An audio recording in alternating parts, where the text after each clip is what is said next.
I'm a parent of 7 children.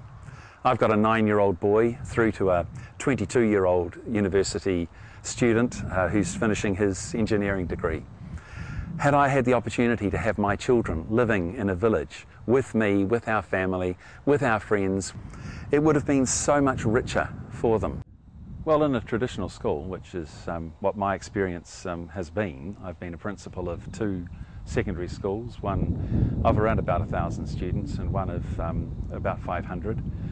And having seen the education sort of experience for our children and seeing how detached from that we are as a community and we are as parents, the whole village concept lends itself so beautifully to an engagement by the students, by the parents, by the whole community in the education of our young people.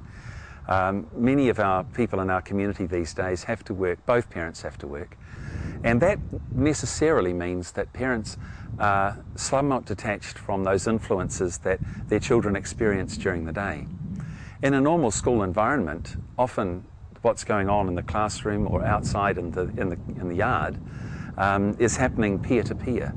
And it's the social culture that the children are experiencing of the world that's coming to them, rather than one that their parents have much say in.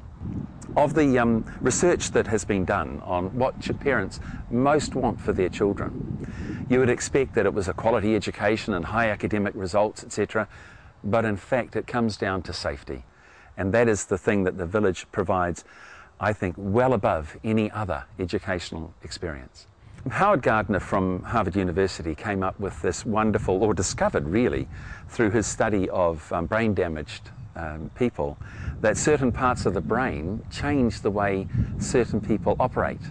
And we've discovered by using Howard Gardner's philosophy and basically his methodology in education, that it is possible to teach people that we otherwise thought were unteachable, using the intelligence that they are best suited to. There are essentially 8.5, I think it is, intelligences, and those intelligences include the verbal linguistic and the mathematical logical intelligence that in past times schools saw as intelligent people. It educated for the 20% that might have that combination of intelligence. They were the ones who went on to university, and they were the ones that succeeded as we determined success. However, we've since discovered by using bodily kinesthetic methodology or musical rhythmical or even existential ways of operating that we can reach children that were otherwise unreachable and teach them to the same degree, and they have the same level of learning as the previous success stories in the prior education system.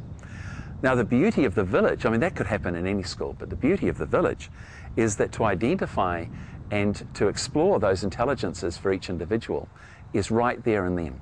You have the opportunity to approach each child as an individual, and the teacher-student ratio in a village is basically 7,000 to however many students you've got in the village. So everyone can be in tune with where the students are at. And that is just such an advantage. If I can take a child that people say, this child is unteachable, and have 30 or 40 influences on that child in a day, then they are going to learn.